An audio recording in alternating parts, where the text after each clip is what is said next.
তোমাদের সবাইকে দাদার ক্লাসরুমে স্বাগতম জানাই। ক্লাস 8-এর সমস্ত স্টুডেন্টদের দাদার ক্লাসরুম থেকে জানাই পরীক্ষার বেস্ট অফ লাক। তোমাদের পরীক্ষা অনেক অনেক ভালো হোক। আজকের এই ভিডিওতে ক্লাস 8-এর থার্ড সেমিস্টার টেস্ট অর্থাৎ ফাইনাল পরীক্ষার ইতিহাসের একটি সাজেশন ভিত্তিক প্রশ্নপত্র সম্পূর্ণ উত্তর সহ আলোচনা করব। ফাইনাল পরীক্ষায় ক্লাস 8-এ ইতিহাসের নাম্বার রয়েছে 70, সময় থাকবে 2 ঘন্টা 30 মিনিট। একের প্রশ্ন দেখা বলেছে নিজের সঠিক উত্তরটি নির্বাচন করো। 5টি প্রশ্ন 5 নম্বর। একের 1 নম্বর, লোকসভায় সভাপতিত্ব করেন রাষ্ট্রপতি, উপরাষ্ট্রপতি, স্পিকার। লোকসভায় সভাপতি করেন কে বলো তো? স্পিকার করেন। নেক্সট 2 নম্বর, চরমপন্থার প্রবক্তা ছিলেন না। দেখো চরমপন্থার প্রবক্তা কিন্তু সে না। বিপিনচন্দ্র পাল, গোপালকৃষ্ণ গোখলে, ব্রহ্মবন্ধ উপপাধ্যায়। দেখো এখানে চরমপন্থার প্রবক্তা ছিলেন কে বলতো? ছিল না কিন্তু, হ্যাঁ, সেটা হবে গোপালকৃষ্ণ গোখলে। নেক্সট, বঙ্গভঙ্গ করেছিলেন নবগোপাল মিত্র, অরবিন্দ ঘোষ, লর্ড কার্জন। বঙ্গভঙ্গ করেছিলেন কে বলতো? Lord Curzon. সাম্প্রদায়িক বাটোয়ারা নীতি ঘোষণা করেন Stafford Cripps, Ramsay MacDonald, Chelmsford. সাম্প্রদায়িক বাটোয়ারা নীতি ঘোষণা করেছিলেন র্যামসে ম্যাকডোনাল্ড। ভগৎ সিংয়ের ফাঁসি হয় কোথায়? দেখো উত্তর হবে কাকরি ষড়যন্ত্র মামলাতে, তাই না? নেক্সট দেখো বলেছে যে এক কথায় উত্তর দাও 16টি প্রশ্ন, 16 নম্বর। 1 নম্বর, কত খ্রিস্টাব্দে কলকাতায় হিন্দু কলেজ তৈরি হয়? উত্তর হবে দেখো 1817 খ্রিস্টাব্দে। মহল কথার অর্থ কি? উত্তর হবে গ্রামের সমষ্টি। তারপরে দেখো হিন্দু মেলার প্রতিষ্ঠাতা কে? নবগোপাল মিত্র। মহাজনী ব্যবস্থা কিসের ব্যবস্থা? উত্তর হবে দেখো সুদের ব্যবসা। ভারতে রেলপথ নির্মাণ করেন কে? উত্তর হবে দেখো লর্ড ডালহৌসি। নেক্সট, জাতীয় প্রথম সভা বসেছিল কোথায়? উত্তর হবে দেখো মুম্বাইতে। কুলি বাহিনী নিবন্ধ প্রকাশিত কোন পত্রিকায় হয়? সঞ্জীবনী পত্রিকায়। নেক্সট, আত্মীয় সভা এর প্রতিষ্ঠাতা কে? উত্তর হবে দেখো রাজা রামমোহন রায়। সাঁওতাল বিদ্রোহকে সমর্থন করেন কে? উত্তর হবে দেখো হিন্দু প্যাট্রিয়ট। কন্যা সন্তান ভাসিয়ে দেওয়ার প্রথাকে নিষিদ্ধ করেন ওয়েলেসলি। নাট্যাভিনয় নিয়ন্ত্রণ আইন কে জারি করেছিলেন? উত্তর হবে দেখো লর্ড নর্থব্রুক। মহারাষ্ট্রে শিবাজী উৎসব চালু কে করেছিলেন? উত্তর হবে দেখো বাল গঙ্গাধর তিলক। অরঙ্গজেবের কত খ্রিস্টাব্দে মৃত্যু হয়েছিল? 1707 খ্রিস্টাব্দে। ফারুক শিয়ারের ফরমানের ফলাফল লেখো। ফারুক শিয়ারের ফরমান বাংলায় ব্রিটিশ ইস্ট ইন্ডিয়া কোম্পানির প্রায় অবাধ বাণিজ্যের পথ খুলে দিয়েছিল। অদূর ভবিষ্যতে বাংলা নবাবের সঙ্গে ব্রিটিশ কোম্পানির অর্থনৈতিক ও রাজনৈতিক সংঘাতের পটভূমি তৈরি করেছিল এই ফরমান। সূর্যাস্ত আইনটা কি? এটা ইম্পর্টেন্ট রয়েছে এই পরীক্ষার জন্য। জমিদারদের পক্ষে চিরস্থায়ী বন্দোবস্তের একটি সমস্যার দিক ছিল। আপাততভাবে জমির অধিকার জমিদারের দখলে থাকলেও বাস্তবে সমস্ত জমির চূড়ান্ত মালিকানা কোম্পানির হাতেই ছিল। নির্দিষ্ট একটা তারিখের মধ্যে প্রাপ্য রাজস্ব কোম্পানিকে জমা দিতে হতো। এই ব্যবস্থা সূর্যাস্ত আইন নামে পরিচিত ছিল। নির্দিষ্ট তারিখে সূর্য ডোবার আগেই প্রাপ্য রাজস্ব কোম্পানিকে জমা দিতে হতো। যদি কেউ না দিতে পারতো তাহলে তার কী হতো? তার জমিদারির সমস্ত সম্পত্তি বিক্রি করার অধিকার কোম্পানির ছিল। এক কথায় তার জমিদারিতে চলে যেত। দেখো তারপরে রয়েছে 16 নম্বর, রামকৃষ্ণ মিশন কত খ্রিস্টাব্দে প্রতিষ্ঠিত হয়? উত্তর হবে দেখো 1897 খ্রিস্টাব্দে। 1897 খ্রিস্টাব্দে। নেক্সট 3 নম্বর, সত্য অথবা মিথ্যা নির্বাচন করো। সত্য শোধক সমাজকে প্রতিষ্ঠাতা করেন জ্যোতিরাও ফুলে, এটা সত্য হবে। হুল কথার অর্থ কি? বিদ্রোহ, এটা সত্য। জাতীয় কংগ্রেসের প্রথম সভাপতি ছিলেন রাজা রামমোহন রায়, এটা মিথ্যা। নেক্সট দেখো, কারণ জাতীয় কংগ্রেসের প্রথম সভাপতি ছিলেন উমেশচন্দ্র বন্দ্যোপাধ্যায়। নেক্সট দেখো, বাংলা ভাষায় প্রকাশিত প্রথম মাসিক পত্রিকাটির নাম কি? সেটার নাম কি হিন্দু প্যাট্রিয়ট? এটা মিথ্যা হবে না। বাংলায় প্রকাশিত প্রথম মাসিক পত্রিকার নাম ছিল কি? দিগদর্শন। নেক্সট, সরলা দেবীর লেখা আত্মজীবনীর নাম জীবনের ঝরাপাতা, এটা সত্য। 4 নম্বর, শূন্যস্থান পূরণ করো। 4-এর 1 নম্বর, চিরস্থায়ী বন্দোবস্ত চালু হয়েছিল ড্যাশ, কী হবে? বাংলায়। 1883 খ্রিস্টাব্দে জাতীয় সম্মেলন আয়োজন করা হয় ড্যাশ, এটা কী হবে? দেখো কলকাতায়। ভারত মাতার চিত্রটি অঙ্কিত হয় ড্যাশ দ্বারা, কার দ্বারা? অবনীন্দ্রনাথ ঠাকুরের দ্বারা। বজ্রদেশের কৃষক প্রবন্ধের রচয়িতা বঙ্কিমচন্দ্র চট্টোপাধ্যায়। ডিরোজিওর অনুগামীদের কী বলা হতো? বলা হতো ইয়ং বেঙ্গল বা নব্য বেঙ্গল বলা হতো। নিচের প্রশ্নের উত্তর দাও। দেখো প্রত্যেকটার জন্য 2 নম্বর করে আছে। 1 নম্বর, দক্ষিণ ভারতের সাইলেন্ট ভ্যালি আন্দোলন সম্বন্ধে যা জানো লেখো। উত্তর হবে দেখো কেরলের 89 বর্গ কিলোমিটার অঞ্চল জুড়ে আছে সাইলেন্ট ভ্যালি। গাছ ও বন্যপ্রাণীর বিচিত্র সম্ভার ছিল সেখানে।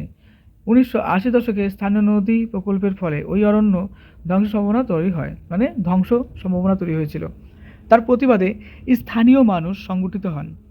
পরিবেশ কেন্দ্রিক শিক্ষার প্রসার ঘটানো আন্দোলনের অন্যতম লক্ষ্য ছিল। অহিংসা অসহযোগ ডাক দেওয়া হয় কত খ্রিস্টাব্দে? অন্ধকূপ হত্যা কাহিনী রচনা কে করেছিলেন? দেখো বলবো 1921 খ্রিস্টাব্দে অহিংস অসহযোগ ডাক দেওয়া হয় হলোওয়েল অন্ধকূপ হত্যা কাহিনী রচনা করেছিলেন। তারপর দেখো সাইমন কমিশন গঠিত হয় কত খ্রিস্টাব্দে? নৌবিদ্রোহ শুরু হয় কোন মাসে এবং কত খ্রিস্টাব্দে? উত্তর দেখো 1927 খ্রিস্টাব্দে সাইমন কমিশন গঠিত হয়। 1946 খ্রিস্টাব্দের ফেব্রুয়ারি মাসে নৌবিদ্রোহ শুরু হয়। নেক্সট, কে কবে এশিয়াটিক সোসাইটি প্রতিষ্ঠা করেছিলেন? দেখো বলবো উইলিয়াম জোন্স 1784 খ্রিস্টাব্দে কলকাতায় এশিয়াটিক সোসাইটি প্রতিষ্ঠা করেছিলেন। 5 নম্বর, মেকলে মিনিট বা মেকলের প্রতিবেদন সম্বন্ধে যা জানো লেখো। দেখো উত্তর লিখবো 1835 খ্রিস্টাব্দের 2 ফেব্রুয়ারি জেনারেল কমিটি অফ পাবলিক ইনস্ট্রাকশনের সভাপতি টমাস ব্যাবিংটন মেকলে ভারতবর্ষের শিক্ষার প্রসঙ্গে একটি প্রতিবেদন বা মিনিটস পেশ করেন। সেই প্রতিবেদন মেকলে বলেন, ভারতবর্ষে ইংরেজি শিক্ষিত মধ্যবিত্ত শ্রেণী তৈরি করাই উপনিবেশিক প্রশাসনের প্রধান উদ্দেশ্য হওয়া উচিত। সেই শিক্ষিত মধ্যবিত্তরা জন্মগতভাবে ভারতীয় হলেও রুচি, আদর্শ ও নৈতিক আচরণের দিক থেকে হবে ব্রিটিশ, এমনটাই আশা করেছিলেন মেকলে। তার প্রতিবেদন মেকলে জানিয়েছিলেন যে সমস্ত শিক্ষা প্রতিষ্ঠান ভারতীয় ভাষায় শিক্ষার চর্চা করবে, তারা কোনো সরকারি অনুদান পাবে না। মেকলেও সংস্কৃতি কলেজের বিলুপ্তির পক্ষে সওয়াল করেছিলেন। বাস্তবে মেকলের ধারণা ছিল ব্রিটিশরাই জাতিগতভাবে উন্নত এবং তাদের হাত ধরেই উপনিবেশ হিসেবে ভারতে আধুনিকতা আসবে।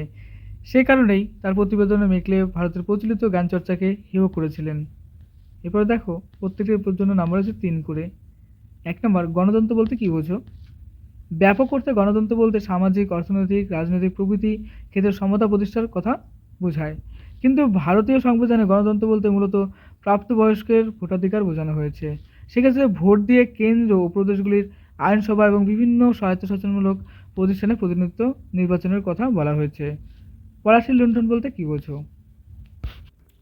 বস্তুত নবাব মির্জাফরকে সহায়তা করার বিনিময়ে ব্রিটিশ কোম্পানি অবাধে সম্পদ হস্তক্ষেপ করতে থাকে।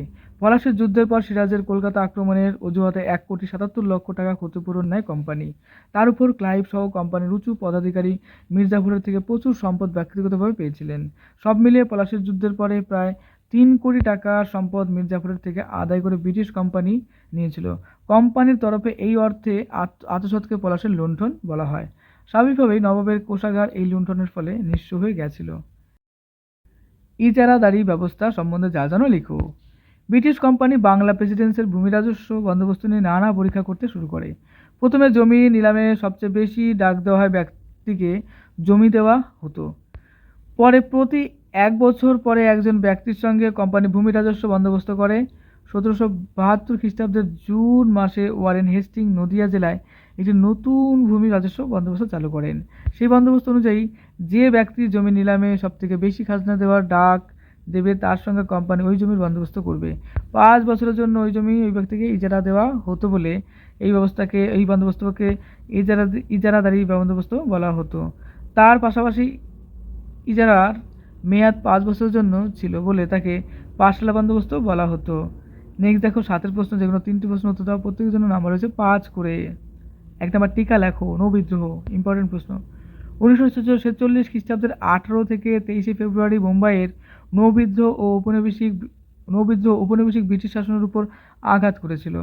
খাবারের খারাপ মান ও বর্ণ বৈষম্যের অপমানের বিরুদ্ধে 18 ফেব্রুয়ারি তলোয়ার জাহাজের সেনারা ধর্মঘট করেন। তাদের দাবি ছিল ভালো খাবার ও বেতনের সমতা।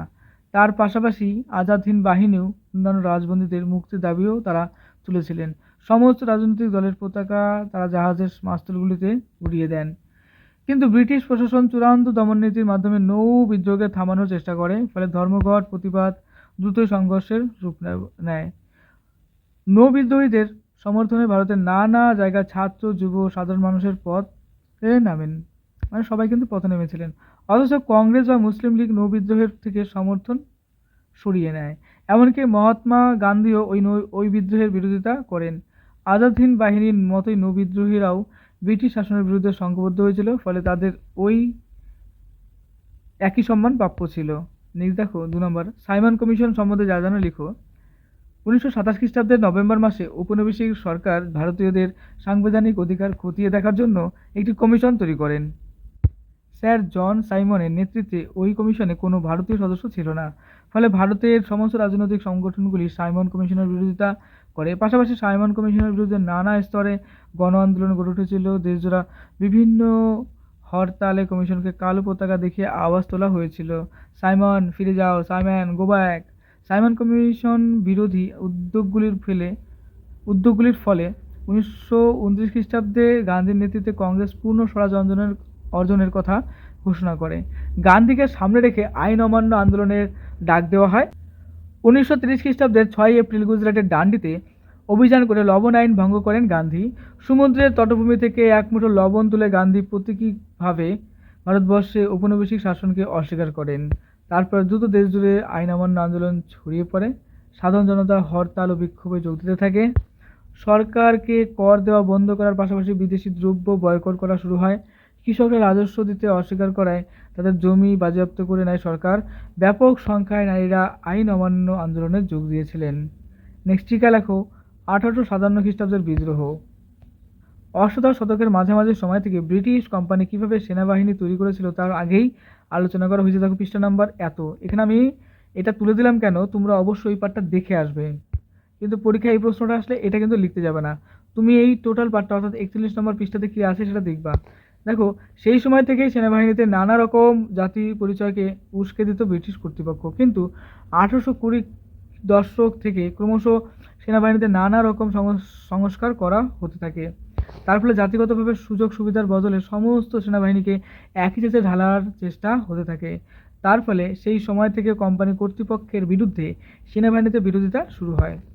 এই অসন্তোষের পটভূমির মধ্যে 1857 খ্রিস্টাব্দের বিদ্রোহ আভাস পাওয়া গিয়েছিল। ওই বছরের গোড়ার দিকে কলকাতার দমদম সেনা ছাউনির সিপাহীদের মধ্যে বন্দুকের টোটা দিয়ে গুজব ছড়িয়ে যায়। বলা হতে থাকে যে নতুন এনফিল্ড রাইফেলের টোটাগুলিতে নাকি গরু ও শূকরের চর্বি মেশানো রয়েছে।